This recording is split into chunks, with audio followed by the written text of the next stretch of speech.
Start करेंगे वो करेंगे कोशिका का, ठीक है, जिसको हम लोग सेल बोलते हैं। आज जो कोशिका का टॉपिक स्टार्ट होने वाला है, इसको मैं आपको एकदम डीप तक लेके जाऊंगा, जीरो से हीरो तक की कहानी हम लोग स्टार्ट करेंगे। और आज जो हमारे पास में होने वाली है पहली क्लास होने वाली है, इससे पहले मैंने आपको जितने भी शरीर में रोग होते हैं उन सब पर एक वीडियो बनाकर दिया है, मतलब अलग अलग वीडियो बनाए हैं, तो आप प्लेलिस्ट से जाकर उसको देख सकते हो। अब अगर बात की जाए कोशिका की, ठीक है, तो इसको हम लोग इंग्लिश में क्या बोलते हैं, सेल बोलते हैं। आज हम लोग बस छोटा सा इसका परिचय पढ़ेंगे और उसके बाद में अगले वीडियो से हम लोग एकदम जीरो से शुरुआत करेंगे। आज हम लोग सिर्फ छोटी सी शुरुआत करेंगे कि कोशिका की खोज किसने की थी, कब की थी, ठीक है, बस सिंपल से एक छोटी सी इसका परिचय ही हम लोग करेंगे, ठीक है। तो शुरुआत करते हैं सबसे पहले।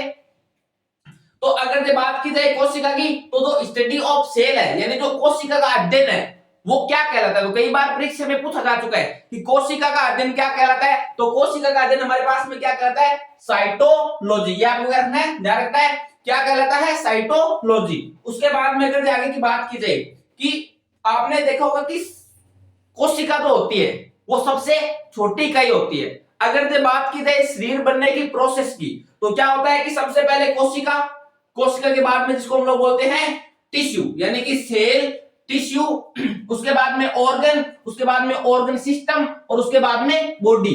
अगर हिंदी में बात की जाए तो सबसे पहले होती है कोशिका, कोशिका के बाद में उत्तक, उत्तक के बाद में हमारे पास बनता है अंग, और अंग के बाद में बनता है अंग तंत्र, और अंग तंत्र के बाद में क्या बनता है, शरीर बनता है। तो ऐसे ऐसे शरीर का क्या होता है, निर्माण होता है। स्टार्ट कहां से होता है, कोशिका से, उसके बाद में उत्तक, उसके बाद में अंग, उसके बाद में अंग तंत्र, और उसके बाद में पूरा क्या बनता है, शरीर बनता है। तो ऐसे शुरुआत होती है धीरे धीरे, ठीक है। उसके बाद में अगर आगे की बात की जाए तो हमें यह जानना चाहिए कि भाई अगर इस प्रकार की कहानी है तो सबसे पहले कोशिका की खोज किसने की थी। तो सबसे पहले कोशिका की खोज 1665 ईस्वी में किसने की थी, रॉबर्ट हुक ने की थी। लेकिन रॉबर्ट हुक ने मृत कोशिका की खोज की थी, जिसको हम लोग बोलते हैं डेड सेल, ठीक है। तो सबसे पहले जो सर्वप्रथम कोशिका की खोज थी वो 1665 ईस्वी में किसने की थी, रॉबर्ट हुक ने, किंतु इन्होंने मृत कोशिका की खोज की थी, ठीक है ना, ये आपको ध्यान रखना है। उसके बाद में अगर आगे की बात की जाए कि सबसे पहले,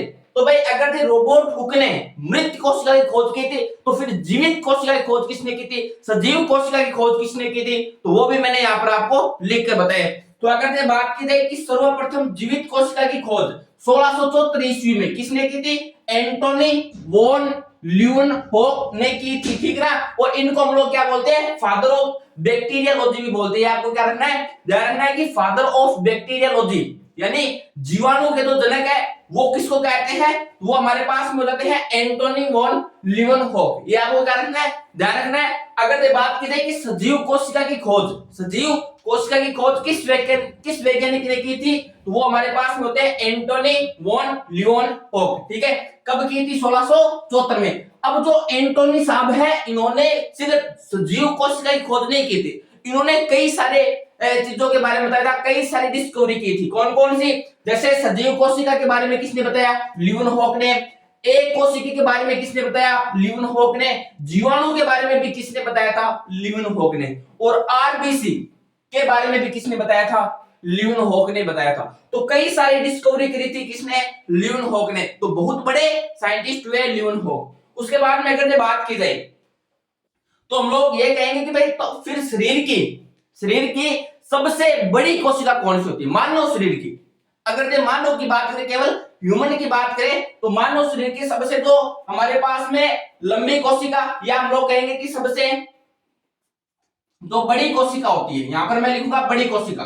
तो शरीर की सबसे बड़ी कोशिका हमारे पास में कौन सी होती है, अंडाणु होती है। आपको क्या रखना है, ध्यान रखना है। और मानव शरीर की सबसे छोटी कोशिका हमारे पास में क्या होती है, शुक्राणु। उसके बाद में अगर कहा जाए मानव शरीर की सबसे लंबी कोशिका, ठीक है, ये तो सबसे बड़ी और सबसे छोटी की बात हुई है।